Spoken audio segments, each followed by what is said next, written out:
That night changed everything. The road was quiet, and I thought I was safe. But in a blink, a loud crash sent my car spinning out of control.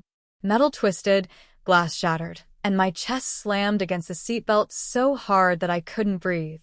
I remember the screech of tires, then silence, an empty, terrifying silence. When I opened my eyes again, I was trapped inside the wreck. My hands were shaking, blood dripping from cuts I didn't even feel at first. My body was numb, but the pain started crawling in slowly, like fire spreading under my skin. I tried to move, but my legs wouldn't listen. Panic took over. Then came the voices, paramedics pulling at the door, telling me to stay awake, to hold on. Their flashlights blinded me, but their words kept me alive. Every second felt like hours. I wanted to scream, but only a weak whisper came out. I remember being lifted onto a stretcher, the cold night air hitting my face. The sound of the ambulance siren filled my ears, louder than my own heartbeat. That was the moment I realized I wasn't in control anymore. My life was in the hands of strangers, and I could only hope I would make it to the hospital alive. The beeping of machines was louder than my thoughts. My throat burned from the oxygen tube, and my arms were covered with needles.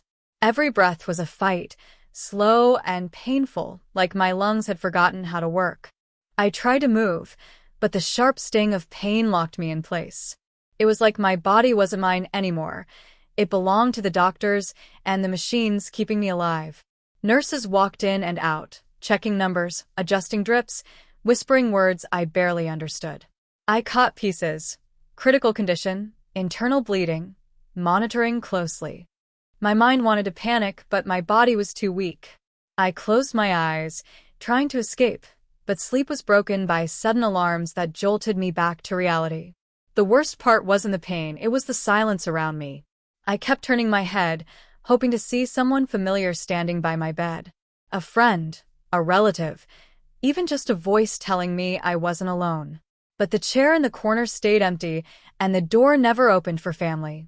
Each minute stretched longer, and I began to wonder if anyone even knew how badly I needed them. Lying there, helpless and wired to machines, I realized the ICU wasn't just a place for healing. It was also a place where loneliness could break you faster than the injuries ever could. With trembling hands, I reached for the phone and unlocked it. My heart pounded, expecting words of comfort, prayers, or even a simple, "How are you?" But what I saw made my stomach twist. The family group chat wasn't about me lying in the ICU. It wasn't about my pain, my accident, or the fact that I was fighting to stay alive. Instead, it was filled with colorful photos of dresses, glittering jewelry, and endless discussions about my sister's upcoming shop opening. "Should I order more red gowns?" one message said. "The gold bangles are trending. Let's stock those too." Another popped up. I scrolled further, hoping to find at least one message asking about me. But there was nothing. Not even a single line of worry. My chest tightened, not just from the tubes, but from the cold truth in front of me. I wasn't the priority. Business was. My accident, my broken body, my struggle, it was invisible to the people I had called family my whole life. Every ping from the group chat felt like another stab. They were busy celebrating profits and planning promotions while I lay there surrounded by machines, wondering if I even mattered. At that moment, the pain of being ignored cut deeper than the accident itself.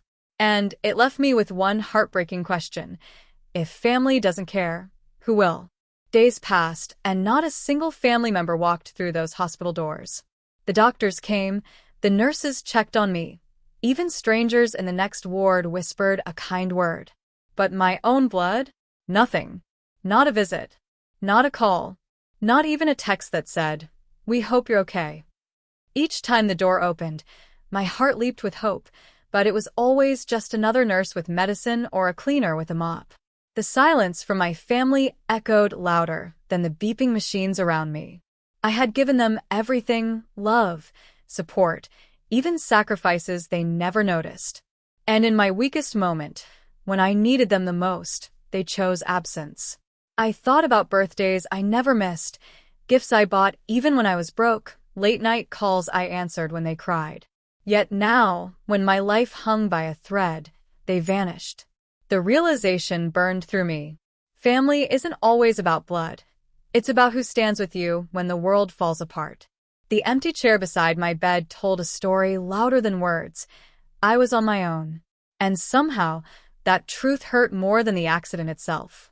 While I lay helpless in the ICU, fighting to breathe, my phone buzzed with endless notifications. At first, I thought maybe my family was finally worried. Maybe they were checking in, asking how I was doing. But when I opened the group chat, my heart dropped. There was no mention of me, no word of comfort, no prayer for my recovery. Instead, my sister was flooding the chat with photos of her new shop. She bragged about the grand opening, about the decorations, about how much support she was getting. My accident, my struggle, my pain, it didn't even exist to them. She wanted likes, claps, and cheers while I was hooked up to machines. Every picture she sent was like a knife cutting deeper into my chest. What shocked me most wasn't just her selfishness, but how everyone else in the family joined in.